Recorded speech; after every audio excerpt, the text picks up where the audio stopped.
आगामी चुनाव से पहले नेहा सिंह राठौर ने बिहार के नौजवानों से एक जोरदार अपील की है। उन्होंने कहा है कि अब वक्त है कि अपने अधिकारों के लिए खुद आवाज उठाने का।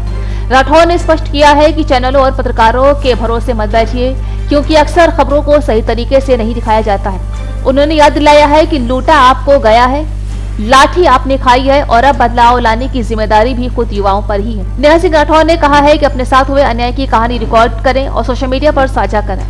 उनका कहना है कि नौजवानों को अपना पत्रकार खुद बनना होगा और अपनी आवाज खुद उठानी होगी। उन्होंने जोर देकर कहा है कि कोई भी लड़ाई इतनी आसान नहीं होती, लेकिन न्याय मिलने तक रुकना नहीं चाहिए। राठौर का यह संदेश युवाओं में सक्रियता और जागरूकता बढ़ाने का प्रयास माना जा रहा है, ताकि वे अपने अधिकारों और लोकतांत्रिक हक के लिए सजग और सशक्त बने। उनकी अपील खासतौर पर उन युवाओं के लिए थी जो चुनाव और राजनीतिक प्रतिक्रियाओं में कम हिस्सा लेते हैं। नेहा सिंह राठौर का मानना है कि लोकतंत्र में बदलाव सिर्फ वोट डालने से नहीं आता, बल्कि अपनी आवाज उठाने और समाज में सक्रिय होने से ही साकार होता है। दुलार चंद यादव हत्याकांड में अनंत सिंह की गिरफ्तारी हो गई है। अब बिहार चुनाव की रिपोर्टिंग कैसे होगी? चुनाव की रिपोर्टिंग के नाम पर मीडिया वाले किसका इंटरव्यू लेंगे? जनता को कैसे मूर्ख बनाया जाएगा? गोदी पत्रकार बड़ी चिंता में हैं कि कहीं आम जनता की तकलीफों पर बात न करनी पड़ जाए।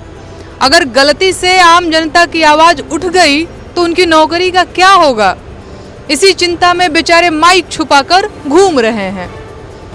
बिहार चुनाव को कवर करने वाले पत्रकार रिपोर्टिंग के अलावा बाकी सारे काम कर रहे हैं।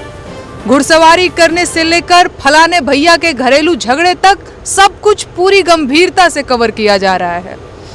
भोजपुरी के फूहड़ गायकों की आपसी लड़ाई कवर करनी हो, चाहे उनके ठुमके लगाने वाला वीडियो चलाना हो, उनसे कुछ भी बचा नहीं है। रही बात खराब अस्पतालों, बंद चीनी मिलों, बर्बाद शिक्षा व्यवस्था, जहरीली शराब, टूटते पुलों, धुआंधार अपराध और बिहार के बाकी मुद्दों की, तो उनकी रिपोर्टिंग के लिए बाकी 5 साल पड़े ही हैं। चुनाव के दौरान उन पर क्या बात करना है कि नहीं? जी हाँ, ये है देश का दलाल मीडिया, जिसे भाजपा ने मुंह मांगे दाम पर खरीद लिया है। उसे आम जनता के मुद्दे दबाने की जिम्मेदारी देकर काम पर लगा दिया गया है। किसी माई के लाल में दम जो बिहार के पलायन के मुद्दे पर कोई शो कर दे, जहरीली शराब से हुई मौतों का आंकड़ा पढ़ दे, बिना इलाज अस्पतालों के बाहर तड़पते मरीजों के वीडियो जारी कर दे, है किसी माइक वाले में दम की पेपर लीक पर सरकार से 4 सवाल पूछ ले, या अडानी को खैरात में दी गई जमीन पर सरकार से हिसाब मांग ले। अरे बिक गए हैं सब, इनसे नहीं हो पाएगा। किसी न्यूज चैनल में दम हो तो अपना माइक नीतीश कुमार के मुंह तक पहुंचा कर दिखा दे, बीते 20 सालों का हिसाब मांग कर दिखा दे। दरअसल पूरा बिहार जानता है कि मीडिया मैनेज हो चुका है, इसीलिए अब जनता को भी पत्रकारों और न्यूज चैनल से कोई उम्मीद नहीं है। तो ऐसा है बिहार वालों, ठगी आपके साथ हुई है, लूटा आपको गया है, तो आवाज भी आपको ही उठानी होगी। अस्पताल आपके बर्बाद किए गए, रोजगार आपके छीने गए, लाठियां आपको पड़ी, उम्मीद आप मीडिया से कर रहे हैं? अरे उठिए, जागिए और न्याय पाने तक बिल्कुल मत रुकिए।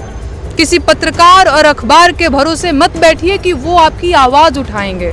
अपना फोन उठाइए और अपने अन्याय की कहानी रिकॉर्ड करके सोशल मीडिया पर अपलोड कीजिए। सही को सही कहना और गलत को गलत कहना शुरू कर दीजिए। रील देखना छोड़िए, अपना पत्रकार खुद बनिए, अपनी आवाज खुद उठाइए। अगर मेरी बात सही लगती हो तो खुलकर बोलिए, डरिए मत। जय भारत, जय बिहार।